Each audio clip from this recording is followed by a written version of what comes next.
I can't say that we didn't see this coming, but I can't say that I saw this coming either. How about this? I'm sure you heard about the Cold War that allegedly started between Elon Musk and Donald Trump. First, the president said this about his relationship with Musk this afternoon at the White House. Take a look. Look, you know, I've always liked Elon, and it's always very surprised. You saw the words he had for me, the words of, and he hasn't said anything about me that's bad. I'd rather have him criticize me than the bill, because the bill is incredible. Elon's upset because we took the EV mandate, and which was a lot of money for electric vehicles, and they're having a hard time, the electric vehicles, and they want us to pay billions of dollars in subsidy. And Elon knew this from the beginning. He knew it for a long time. Elon and I had a great relationship. I don't know if we will anymore. All right, then Elon Musk posted this on X. Such ingratitude. Without me, Trump would have lost the election. Democrats would control the House and Republicans would be down 51-49 in the Senate. And all week we've told you that this is really more of a media story. But tonight it feels like we've kind of crossed the Rubicon, but not in the way that you've probably heard about throughout the day. Donald Trump and Elon Musk are the only two people on the planet who know what it's like to be the other person. Think about that.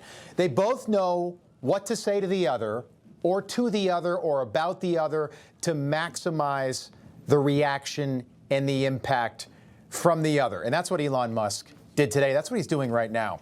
Elon Musk is not a disgruntled former White House employee. Elon Musk is the richest man in human history. And Donald Trump is one of the most famous human beings in history. You could take a picture of Donald Trump to some far-off tribe in the Amazon and show it to them, and they'd know it's Donald Trump. And what happened today is not the breakup of these two titans of our time. This is still and was always about passing this big, beautiful bill, which might not be as big or as beautiful, but it will pass, okay? And because of what happened today, it'll probably be a better bill for the American people in the end, and that's a good thing. And that is what this was all about. The CBO claims this bill will add $3 trillion to the deficit, but today, with news that the U.S. and China have apparently reached an agreement on tariffs, Donald Trump broke that from the Oval Office this afternoon. The president posted this on Truth Social. The Democrats-controlled CBO just announced that the tariffs will reduce the deficit by at least $2.8 trillion. Too bad that information wasn't released earlier. It would have kept certain people from unknowingly saying untruths. He was talking about Elon. After that, Trump put this on Truth Social. Elon was wearing thin, and I asked him to leave. I took away his EV mandate for electric cars that nobody wanted, and he just went crazy, and we've gone on from there as the day turned into night. That was the president's response to Elon Musk. But that's the difference between Trump 1.0 and Trump 2.0. Trump really didn't take the bait today. And yes, this relationship could get worse before it gets better, but this Cold War could also be over by tomorrow. And in the end, Donald and Elon are going to be just fine. And it's important to remember, because during Donald Trump's entire first term, even to this day, there are still Democrats out there who believe Donald Trump is a Russian asset, a Putin puppet, that Trump was never really in charge. And if he was, by the way, he was the worst Russian asset of all time. But it was all lies, and there was never anything to substantiate any of those claims. Never, even when the left said there was, those were also lies. But ironically, we are now learning that Joe Biden was never really in charge at the White House. He was actually a puppet.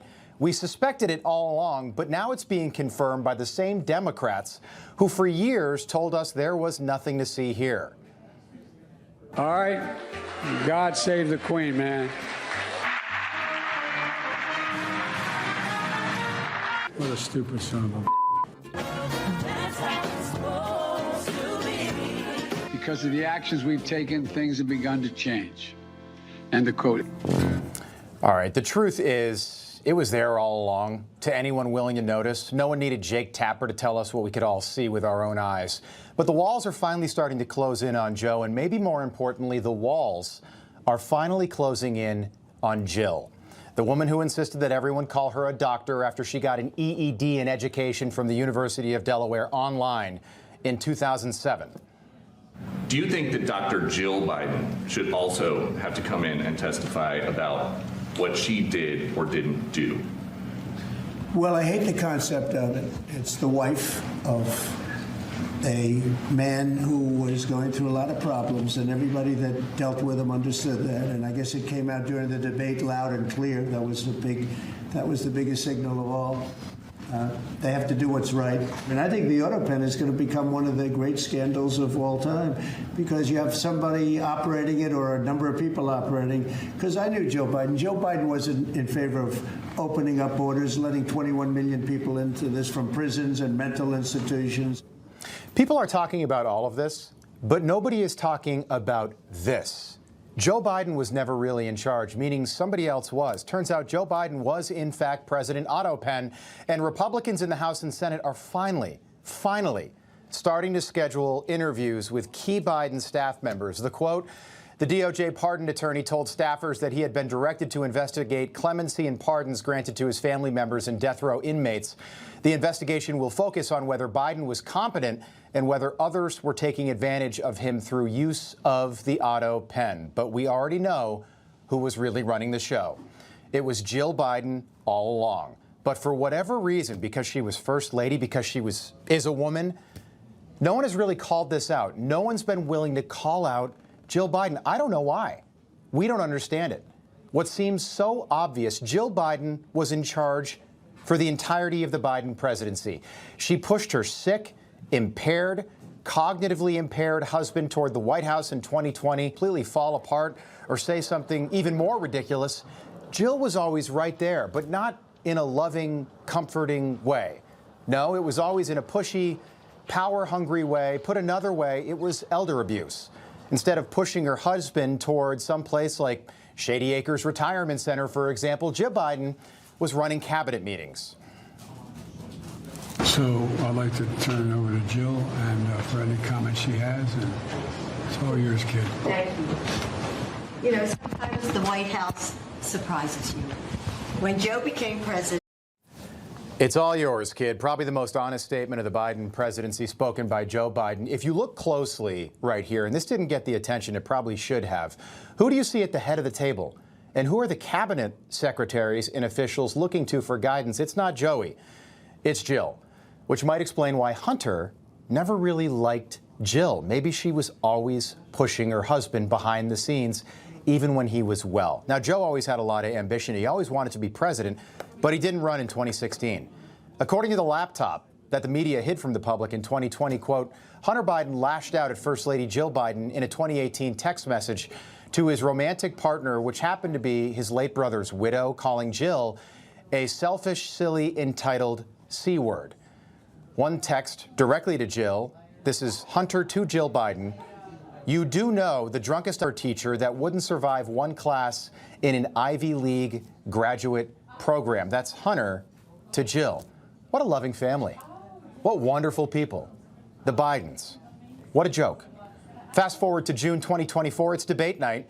Everyone knew Joe was done. Maybe not the American people, but people watching knew that he couldn't go on. But Jill still couldn't let go of power even after the worst debate in presidential history. Joe debated like a man with dementia because Joe was a man with dementia, yet Jill still pushed him. She still lied for him right after the debate on national TV. Joe, you did such a great job. You answered every question. You knew all the... And let me ask the crowd, what did Trump do? Lie! Yes. I mean, it's really kind of sick when you look at it now through the lens of hindsight. It's like a parent talking to a child, and not like a teenager, like a little child. I've got small children. That's what it's like right there. Encourage little Joey after a bad night.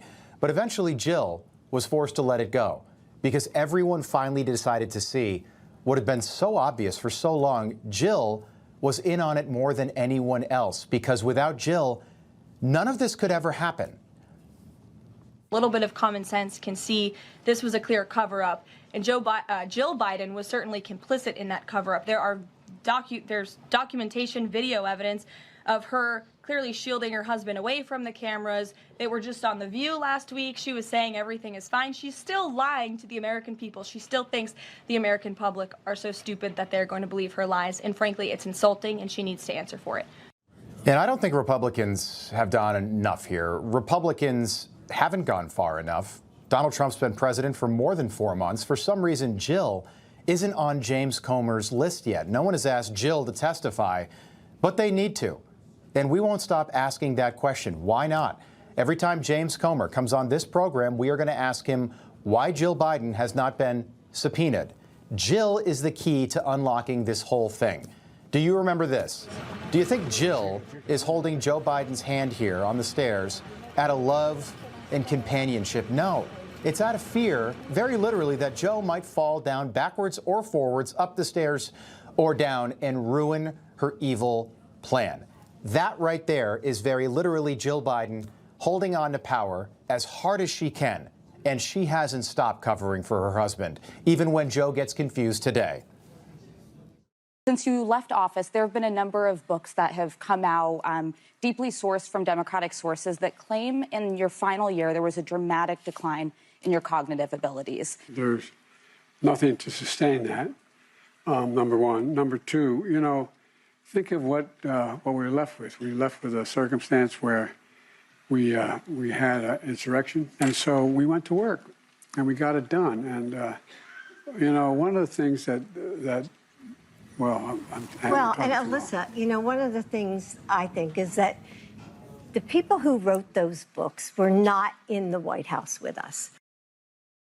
That was less than 3 weeks ago. It's sad, but I don't feel bad, and you shouldn't either. You see, in Jill's mind, Joe is still the leader of the Democratic Party. Heck, Joe might even run again in 2028, or maybe even Jill. Everybody loves Jill, right? Joe Biden, Dr. Jill.